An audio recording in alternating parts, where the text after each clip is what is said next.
Children, obey his command.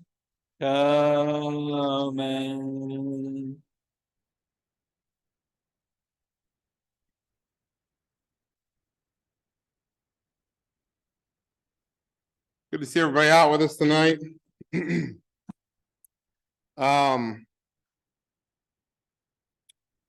So one thing I'll ask you to keep in mind as we're going through the hiring process of a new preacher, and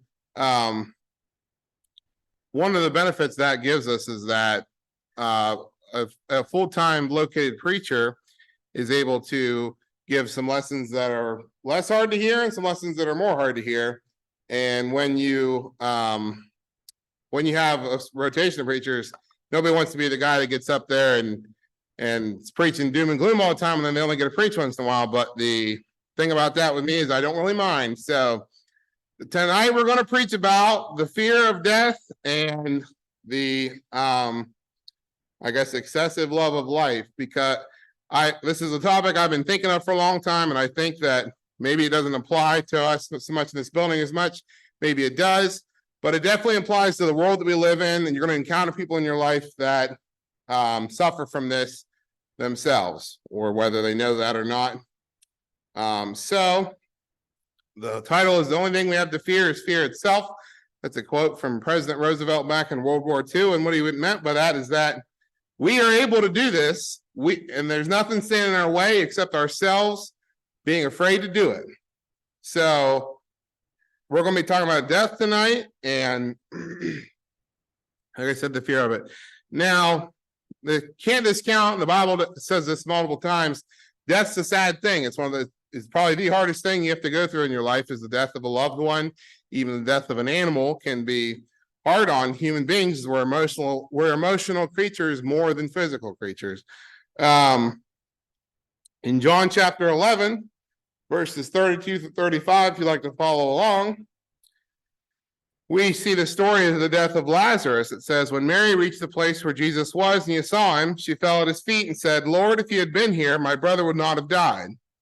When Jesus saw her weeping, and the Jews who had come along with her also weeping, he was deeply moved in spirit and troubled. "Where have you laid him?" he asked. "Come and see me, Lord," they replied. Jesus wept. So this is Jesus getting the news that his friend Lazarus had just died. And Jesus, being the person who knew he had the ability to raise Lazarus from the dead, and he knew he'd be back with him and momentarily, still wept, because the physical or the emotional cost of knowing that a loved one has died is hard on us as humans. The finality, it's part of your life is no longer with us. Death is really the only final thing in this world, because you can't bring somebody back. Jesus could, but we can't bring somebody back from the dead. In Ecclesiastes chapter 7, it says, "A good name is better than fine perfume, and the day of death better than the day of birth. It is better to go to a house of mourning than to go to a house of feasting. For death is the destiny of everyone, and the living should take this to heart." This is Solomon speaking. As the Bible says, the wisest mortal man never lived. And that's a conclusion he drew about life from his experiences, is that death is something that it's going to affect us all, and it's better for us to do it, to experience it as a family and help each other bear that burden. And he says that, remember that we all are going to die. But an experience that has affected, I guess, I don't know if the word is experience, something has affected the world in the past, we'll say 100 years, and this is not a new thing, but it's more prevalent than it ever has been in the past. And it's that people seem to think less about death and prepare less for death. If you can read my chart here that I have up, I think it might have cut off my years, but I think it starts, it says 1955 to 2003. So if you can, or 2023. So in 1955, the average life expectancy for the world, not only the United States, ours is much higher, was 45 years old. And in 70 some years, 72 years, it has increased up to 71 for the whole world, not even the developed world. So, and the top has the oldest living person, but that hasn't really changed over time. But that just illustrates that We experience death less in our lives. Most people, we do experience it, but it's not as common. Back then, you'd have children die a lot more often, spouses die a lot more often, family die a lot more often, and death was a reality of life. And it was on your mind. Because if you had a child or a wife or a brother or a parent die in your formative years, that's going to affect you. And that's why if in the past, the world was a lot more religious. The world was a lot more, and you see in music, culture, the world thought a lot more about God. Because if you see somebody who has moved on to the next life, you're going to think to yourself, that could be me next. Well, I better get ready for that. And this is definitely illustrated, and this is a quote, and we're going to talk about COVID a little bit. This is during when all the lockdowns were occurring. Governor Andrew Cuomo in New York was trying to justify locking down the country. And he's trying to explain to people, we're going to lock down all the businesses, everybody's going to stay inside. And he said, what is worse than death? We need to stay inside. We need to do all these things because if you die, that's the worst thing that can happen to you. And people took that to heart. This is just some comical examples. You got some guys up there with water jugs on their head, trying to not catch COVID. You got this woman that was on TikTok. She's on an airplane and wrapped the seat in a whole cage of bubble wrap to try to keep COVID out. And you got some kids here with gloves on, masks, gowns, sunglasses, everything in the world to keep from catching COVID. And during that time, when all these people are doing this, when everybody was spending all their time on energy to think, I can't be out in the world around these people because they might give me disease and I might die. But are we thinking about the time God has given us during this time? Or maybe what happens if I help this person who's sick, who has COVID? Well, I might catch it and die. Is there a destiny worse than death in this world? That's what we're going to talk about. So in the world today, people are overly afraid of dying. I was talking to one of my family members, I think it was over the summer, and she was like, you will never catch me on the airplane. Never, ever, ever. And she's like 75 years old. And I was like, why? What's the problem? She's like, well, what if it crashes and I die? And I said, so what? It crashes and you die. You don't have to worry about it anymore. And that was it. She didn't respond. What can you respond to that? She is so afraid of dying, or at least the minimal chance that might die that she would not do that one thing. Now, flying an airplane is not one of the steps to salvation, I'll tell you that. But ask yourself, what thing am I not doing or am I afraid to do? Or am I putting too much trust into life? I'm not saying, the point of this lesson is to say, let's go out and be daredevils and try to do as much things to get us killed as I can. But are you so afraid of dying, or do you enjoy life so much that you forget the higher things in life? Just like the people now. There are people today who have not left their houses since COVID in this country and in the world. And now I'll tell you right now, you can do things that are good for the world from home if you have to. But I can tell you, God does not want us to live our lives in our houses, even if it means we may go outside and catch COVID and die, however chance that is. So we're going to examine some places in the Bible where this is where people were afraid of death and weren't afraid of death. And we're going to talk about why us as Christians don't have to fear that. It's natural to be afraid of death. If you don't have God in your life, this life is all you have. And why would you do anything to end that? It's all you have. That's everything. But when we have a hope of an afterlife, this is not where our stocks are cashed. So in Isaiah chapter 38, we're going to look at two examples of where people did fear death. Isaiah 38, verse 1 says, in those days, Hezekiah became ill and was at the point of death. The prophet Isaiah, son of Amos, went to him and said, this is what the Lord says. Put your house in order because you're going to die. You will not recover. Hezekiah turned his face away to the wall and prayed to the Lord. Remember, Lord, how I have walked before you faithfully with a wholehearted devotion, and I've done what is good in your eyes. And Hezekiah wept bitterly.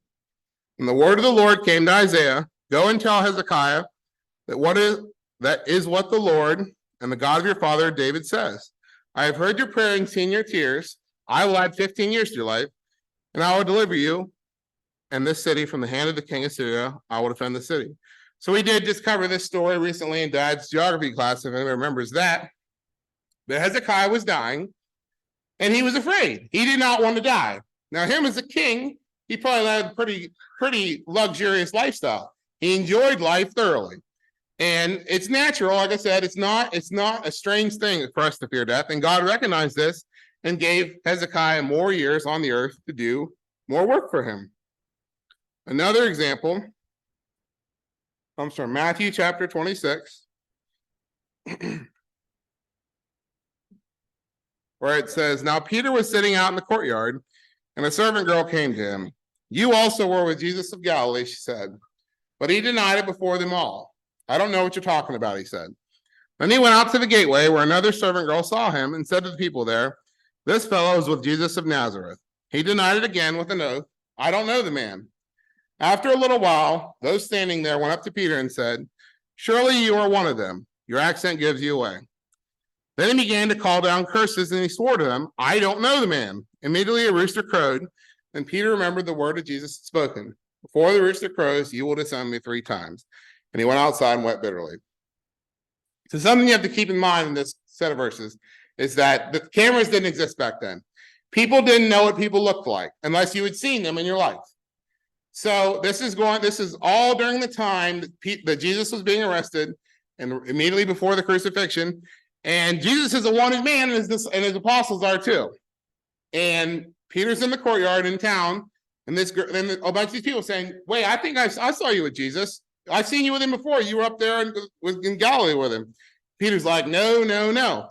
Because Peter says, yeah, that was me. They're taking him off to jail too, and he's getting crucified. So Peter, understandably, as Jesus would said, I can't say that we wouldn't, well, at least we could say that we would, but we would definitely be tempted to say, I don't know who that is, because we want to preserve our life as is our natural instinct.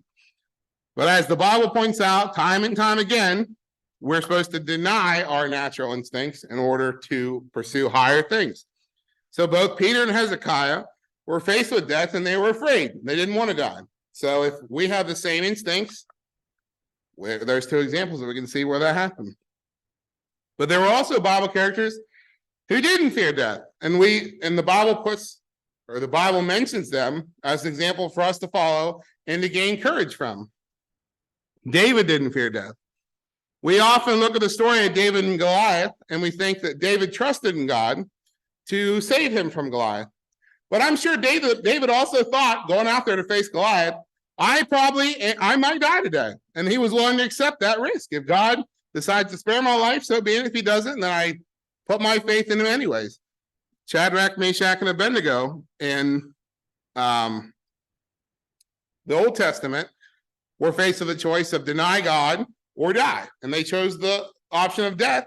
Also with that risk that I may die from this. There had been people who had died before, and it could happen again. But God rescued them as well in the fiery furnace.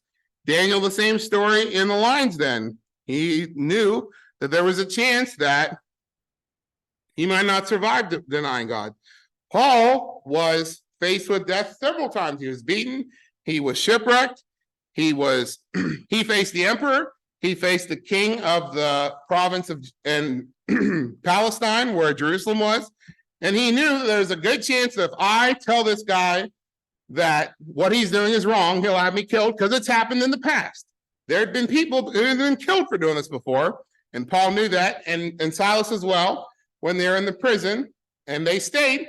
The earthquake shook the gates open, Paul and Silas, and they knew that if they stayed, there was likely chance they were going to have to go through the system, and they might be sentenced to death for it.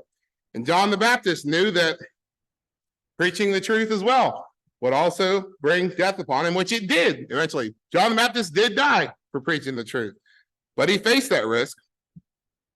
And we are often not faced. We'll most likely not be faced with the choice in life of follow God or face death. And that is just the likely, and that's not a guarantee. We may be faced with that choice. But if these guys were faced with that choice and they we're willing to accept the consequences and maybe face death, we cannot put too much trust in this earthly life that we're not willing to live our life as God has commanded us for the fear of maybe facing death as well. And here's why.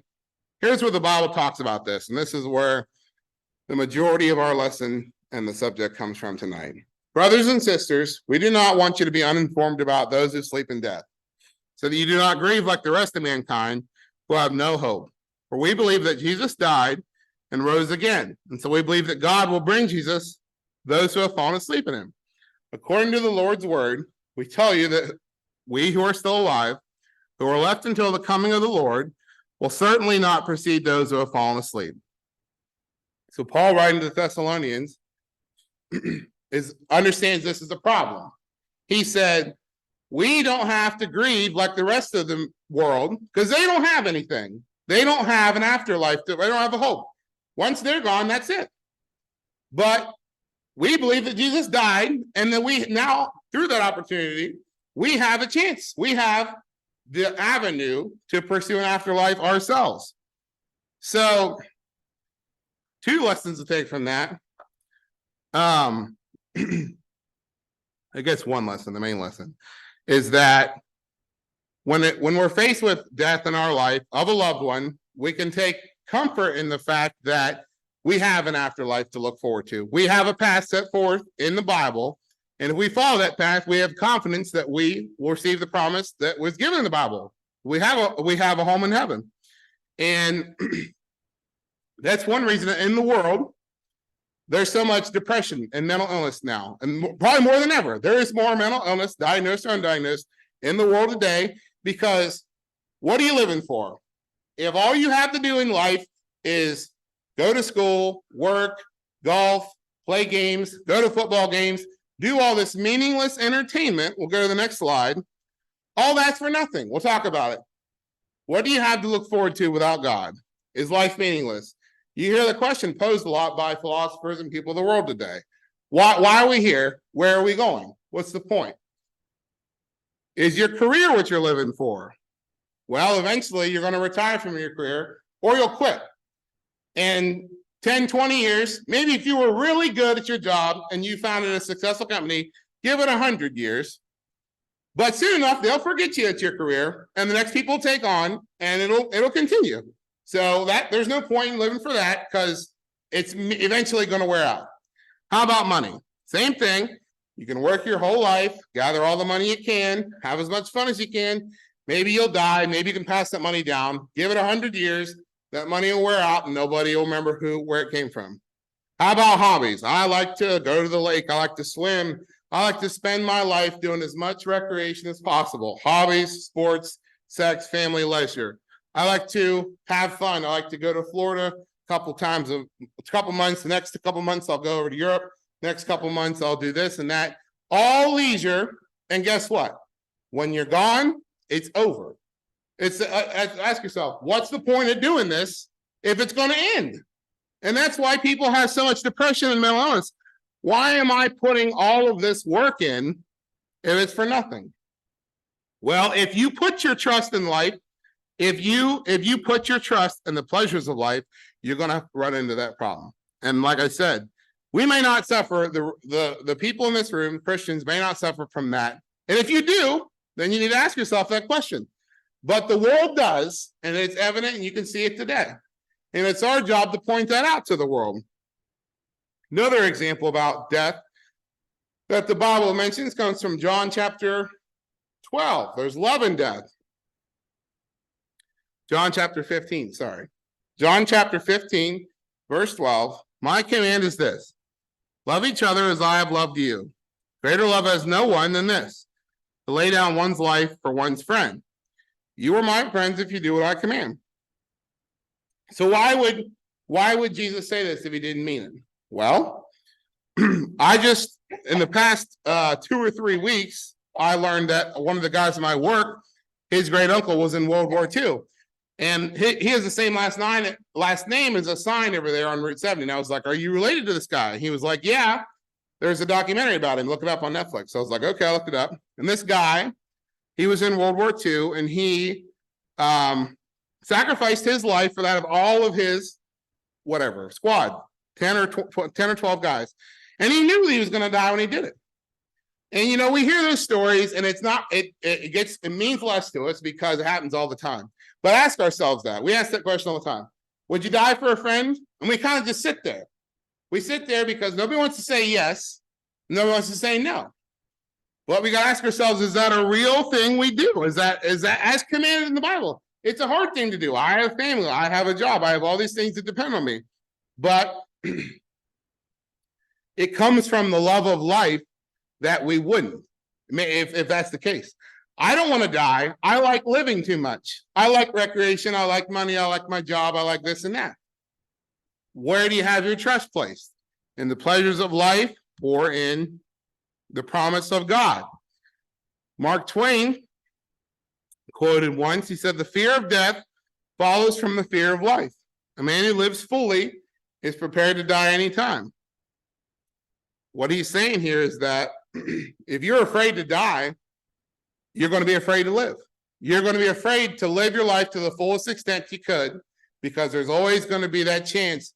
What if this happens? What if I get on that plane and it crashes and I die? Well, where's your trust? Like on this previous question. Two more slides, 2 more points to make, and the lesson will be yours. Revelations 21:4. Like I said, death is a sad thing. Jesus suffered from the sorrow of death, and if he couldn't overcome it, then we're going to suffer from it as well. It says, Revelation 21:4, he will wipe away every tear from their eyes. There will be no more death or mourning or crying or pain, for the old order of things has passed away. That's why 100 years ago, 200 years ago, 500 years ago, people had more of a religious mindset because they suffered from these things. They suffered from mourning on a lot more frequent basis than we did. They had death all the time. And if you know that you suffered through that pain, and when we die, when we're in heaven, we won't suffer through that pain, you're going to want that a lot more. So if you put your trust, and if you spend your whole life chasing recreation, chasing money, chasing fame and fortune, it's going to end. Or if you turn to Romans chapter 6, verse 8 through 10, now if we died in Christ, we believe that we also live in him. We know that since Christ was raised from the dead, he cannot die again. Death no longer is master over him. The death he died to sin once for all. But the life he lives to God. So we have hope. We know, we have confidence that if we die in Jesus as instructed, we have the reward waiting for us. So my end of the lesson tonight to leave you with, I don't know, there may be somebody in this room tonight who does live their life afraid that if I do this, maybe I'll die. And the COVID pandemic definitely demonstrated to the world that people are afraid of dying, to the point that they will close themselves off from all society for eternity as long as they can live. Even though, like Governor Cuomo said, what's worse than death? There's something worse than death, and it's called the second death. So if you put your trust in life and the earthly pleasures, you're going to suffer that second death. But if we can put it into higher things and the promise we're given, we don't have to worry about death anymore once we move on to the next life, as Rick preached this morning. So if there's anybody tonight who wishes if they're struggling, wishes for the prayers of the congregation, you can reach out to us or come to the seat up front tonight as we sing, and we can try to take care of you. Or if you'd like to be baptized and put yourself in the book of life so you don't have to worry about death anymore, you can also come up front as we sing the invitation song.